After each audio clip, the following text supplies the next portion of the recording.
This is Roger Stone with a shout out for Anthony Lunsford.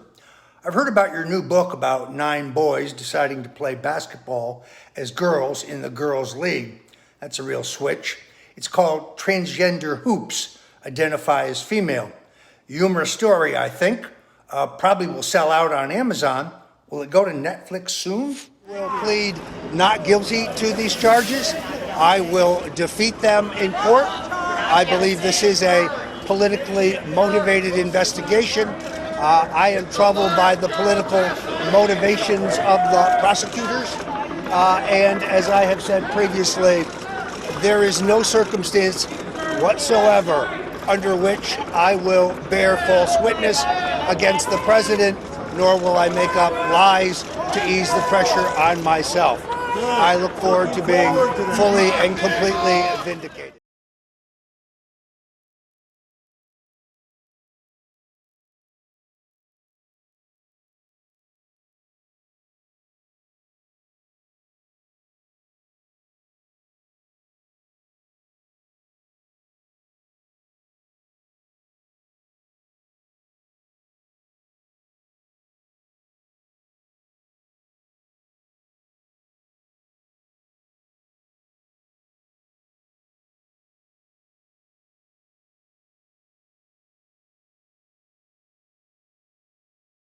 Tell us a little bit, just a little bit, no spoilers too many here, about the book. Okay. Well, it's so hard to avoid getting into it, but here's how it goes. The story's about 9 guys, high school boys, that are basically get put in a bad situation by abusive coaches. And I know you've got a kid that plays hockey, so if you've either had at some point in your life a bad coach or you've seen them in action on other teams, and us as parents, it's so hurtful and it makes you so angry. So you get to see what happens, and that's kind of what sparks this whole story. It was written really as a fictional sports novel to get your interest into it, and that's what happens in the story. That's what sparks it. These poor boys have no chance of going to college. They had these great college dreams of playing sports and earning a scholarship. Without that scholarship, they have no chance of going to college. So in rolls into the story two gentlemen that kind of transform and changed these young men's lives, not in a good way for them, but not in a good way for the rest of the world.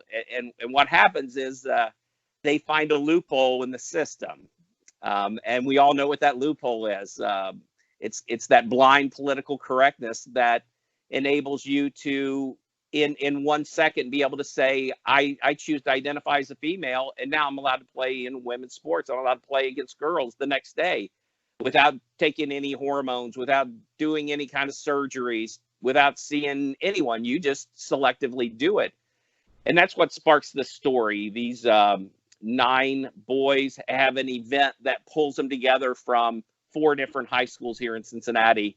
I won't mess that up. You got to read it to get it. But and they move on and they have great success, and they use, as bad as it is, they end up using that political correctness and that identifying as female as like a force field for them. They're untouchable because everybody knows that the PC sledgehammer will come down on you hard if you buck up against them. So they take advantage of that. Story goes on, and you're really going to have to read it. But the end of the story is that point to where realization hits, and that gut check. And it'll be that gut check for every reader that reads the book about, what have I done? Basically, in the process of doing this to help 9 boys, I've burned Title IX to the ground. I've destroyed women's sports. That's over. So that's kind of, I guess, the little spoiler alert part. That's kind of short version. Reality. Yeah. Reality. We have almost half the states now letting children do this, identify. Well, that leads us to my next question. Answers a little bit of it. Why? Why now? Why did you write this book? The good question. I started to see the different stories on TV, and the young lady that's right behind you on the wall was one of those that sparked. Yeah, Selena, and that's my littlest name is also Selena with a C instead of an S. But I Oh, saw the story that what happened to her. And just being a coach and a trainer and just being around girls my whole life, I was crushed. I mean, it really hurt me to my core, because I know I've seen things happen to kids that are out of their control, and that's what this was. She got something taken away from her. She'd worked for her whole life, and it really hurt. And that really sparked me to get thinking about this whole subject. And then I ended up discovering your site. And then it kind of sent me on this avenue of seeing all of these males that were competing against females. And it was like, this isn't okay. I'm a nice person, but this just doesn't work. And that's kind of the thing that geared me towards making this, writing this story. It's what sparked me, I guess you'd say. yeah, it's really unfair what these young girls have had to go through. And Yeah. for those that aren't aware, that is Selena Sewell there. She is the first athlete to really step up in the United States, and she's a high school athlete who in Connecticut has had to race against transgender boys in track and field and has lost out many opportunities because of that. She's lucky to be joined now by a few other athletes in a Title IX complaint against the Department of Education. So luckily the Alliance Defending Freedom is helping them with that.